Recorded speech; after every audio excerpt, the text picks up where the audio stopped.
Hello everyone, मैं हूं देव परमार। आप देख रहे हैं मेरा यूट्यूब चैनल टीचिंग आइडियाज। आज मैं 9th क्लास की बायोलॉजी का जो 3rd चैप्टर हमने स्टार्ट किया है बायोडाइवर्सिटी, उसके एक और टॉपिक के साथ हाजिर हुआ हूं। और इस लेक्चर के अंदर मैं जो टॉपिक डिस्कस कर रहा हूं वो है taxonomic hierarchy and units of classification. इस लेक्चर के अंदर मैं जो है वो टेक्सोनोमिक हायरार्की ये है क्या और टेक्सोनोमिक हायरार्की जो है वो किसको कहा जाता है, इसके अंदर कौन सी चीज़ें आ जाती है, ये सारी चीज़ें इस लेक्चर के अंदर डिस्कस करने जा रहा हूँ। और उसके अलावा यूनिट्स ऑफ क्लासिफिकेशन कि क्लासिफिकेशन क्या है और क्लासिफिकेशन के जो यूनिट हैं वो कौन से हैं और ये यूनिट कितने हैं, इन यूनिट्स के जो है वो टर्म कौन से हैं और वो टर्म जो है इन यूनिट पे कैसे आते हैं, ये सारी चीज़ें हम इस लेक्चर के अंदर जो है वो डिटेल से डिस्कस करेंगे। अगर आप इन लेक्चर को बाकायदा लर्न करना चाहते हैं तो आप बायोडाइवर्सिटी का इंट्रोडक्शन, बायोडाइवर्सिटी की जो है वो इम्पोर्टेंस, एम्स ऑफ क्लासिफिकेशन या क्लासिफिकेशन है क्या, क्लासिफिकेशन करने वाली साइंस कौन सी है, ये सारी चीज़ें जो है ये पहले रिकॉर्ड होकर हमारे चैनल पे जो है वो अपलोड हो चुकी हैं। आप उन लेक्चर को देख लें ताकि आप इन लेक्चर को जो है वो अच्छी तरह से जो है वो क्लियर कर पाएँ। तो इस लेक्चर में आगे बढ़ने से पहले अगर आप मेरे चैनल पे न्यू हैं या आपने अभी तक सब्सक्राइब नहीं किया तो आप सब्सक्राइब कर लें, वीडियो को लाइक एंड शेयर करें, कमेंट करें। तो अब हम बढ़ते हैं हमारे वीडियो की तरफ।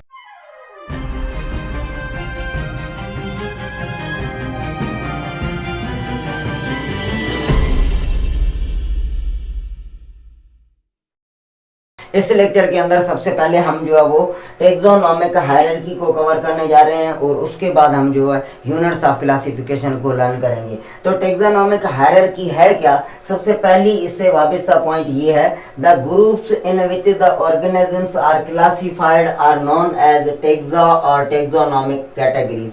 वो ग्रुप्स जिनके अंदर जानदार चीज़ें जो है वो रखी गई हैं उन ग्रुप्स को जो है वो टेक्सा कहा जाता है। टेक्सा जो है ये प्लूरल टर्म है और टेक्सोनोमिक कैटेगरीज भी कहा जाता है। और सेकंड पॉइंट ये है, दीज टेक्सा, ये प्लूरल टर्म है टेक्सा, सिंगुलर इसको जो है वो टेक्सोन कहा जाता है, are arranged in ascending order, form a ladder taxonomic hierarchy. और ये टेक्सा जो है इनकी अरेंजमेंट जो है ये एक असेंडिंग ऑर्डर, असेंडिंग ऑर्डर का मतलब ये है कि सबसे बड़ा जो है वो टेक्सा किंगडम के अंदर जो टेक्सा पाए जाते हैं उनको जो है फाइला या डिवीजन कहा जाता है। और फाइला डिवीजन के अंदर जो है क्लास के अंदर जो ऑर्डर, टेक्सा की ये जो टॉप टू बॉटम ये जो अरेंजमेंट है फ्रॉम किंगडम टू स्पीशीज, इस अरेंजमेंट को एक लैडर की फॉर्म दी गई है और इस लैडर फॉर्म को जो है वो टेक्सोनोमिक हायरार्की कहा जाता है। अगर आप यहाँ पे एक पिक आ रही होगी टेक्सोनोमिक हायरार्की की, अगर आप उसके अंदर देखें टेक्सा जो है वो कैसे अरेंज किए गए हैं। सबसे पहले जो है वो टॉप पे किंगडम आ रहा होगा और किंगडम के बाद जो है वो फाइला या फाइलम आ रहा होगा और फाइलम के बाद जो है वो क्लास और क्लास के बाद जो है वो ऑर्डर, ऑर्डर के बाद जो है वो फैमिली, फैमिली के बाद जो है वो जेनस और जेनस के बाद जो है वो स्पीशीज। तो टेक्सा की जो ये आप अरेंजमेंट देख रहे हैं एक लेडर टाइप में, इसी अरेंजमेंट को जो है वो टेक्सोनोमिक हायरार्की कहा जाता है। इसके बाद थर्ड नंबर पॉइंट ये है, there are 3 domains of living things. इस धरती पे जो बायोडाइवर्सिटी है उस बायोडाइवर्सिटी को 3 डोमेन्स के अंदर जो है वो रखा गया है। धरती पे 3 जो है वो बड़ी डोमेन्स पाई जाती है और उन डोमेन्स में सबसे पहली डोमेन जो है वो बैक्टीरिया है, उसके बाद जो है वो अर्काइया है और आखिर में जो है वो यूकैरिया। तो ये 3 बड़ी जो है वो डोमेन्स धरती पे बायोडाइवर्सिटी पे जो है वो बनी हुई है। इन 3 डोमेन्स के अंदर there are 5 kingdoms of living things. Each kingdom is further divided into smaller taxa।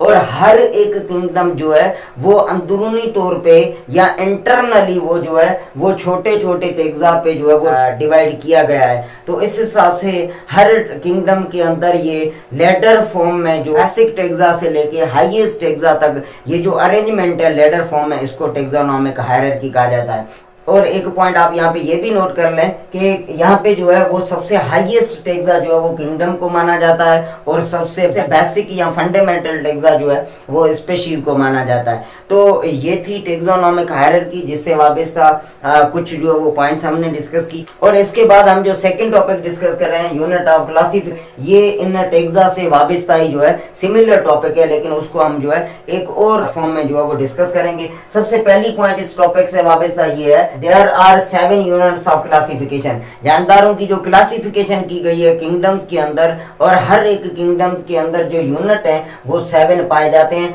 सबसे बेसिक जो यूनिट है उसको स्पीशीज कहा जाता है, और स्पीशीज के बाद जो यूनिट आ जाता है उसको जेनस कहा जाता है, और जेनस के बाद जो आ जाता है उसको फैमिली, फैमिली के बाद ऑर्डर, ऑर्डर के बाद क्लास, क्लास के बाद फाइलम और डिवीजन एंड किंगडम। और इसके बाद ये पॉइंट है, the smallest and basic unit is species.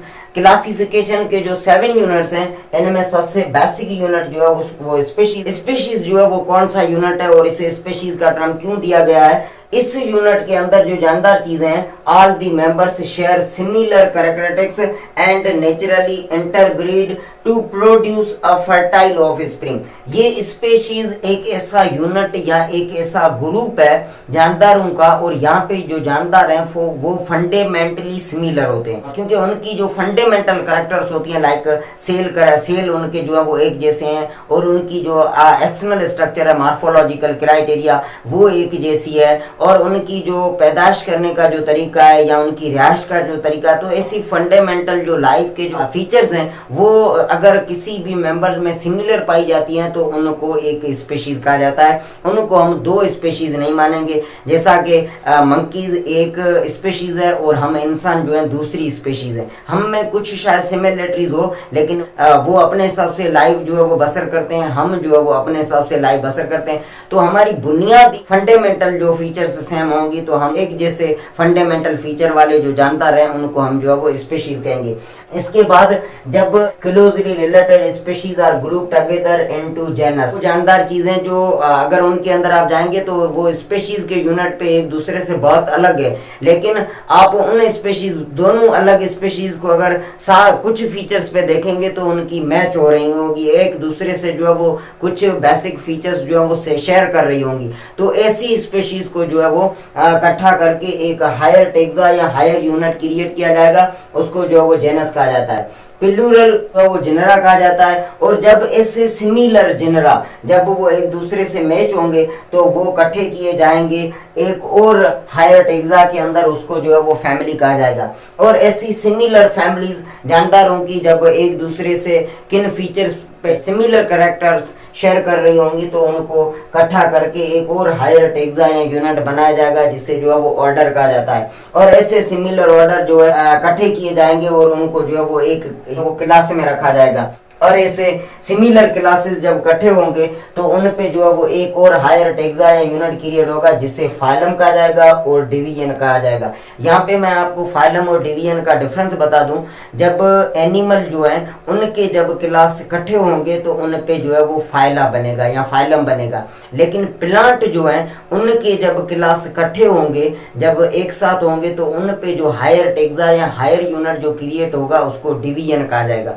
तो प्लांट किंगडम के अंदर जो है ये डिवीजन का टर्म यूज किया जाता है फाइलम की जगह पे, और एनिमल्स के अंदर जो है वो फाइलम यूज किया जाता है। तो इसी हिसाब से मैंने यहाँ पे ये दोनों टर्म एक साथ रखे हैं। और जब ऐसे सिमिलर फाइलम या डिवीजन इकट्ठी होंगी तब जो है एक हाईएस्ट टेक्सा जो है वो क्रिएट होगा और उसको जो है वो किंगडम कहा जाता है। And kingdoms are placed into 3 domains, और 5 जो किंगडम्स हैं वो धरती पे 3 डोमेन्स के अंदर जो है वो रखी गई है, और वो डोमेन मैं पहले जो है डिस्कस कर चुका हूँ। अब आपको मैं ये सारी चीजें एक एग्जांपल के साथ बता दूं। मिसाल ले लें कि हम ह्यूमन जो है एनिमल्स हैं, और आप देख लें कि फिशेस जो हैं वो भी एनिमल्स हैं, लेकिन फिशेस और हम जो एक किंगडम एनिमल्स के अंदर पड़े हुए हैं, जब आप एनिमल्स किंगडम को तोड़कर उसके अंदर जो सिमिलर जो टेक्सा हैं अगर उन पे जाके स्टडी करेंगे तो कहीं ना कहीं पे फिश हमसे जो है वो अलग होगी। जब हम किंगडम एनिमलिया उसको अगर तोड़ेंगे तो उसके अंदर सबसे पहले 2 सब किंगडम निकलेंगे, एक सब किंगडम इनवर्टिब्रेटा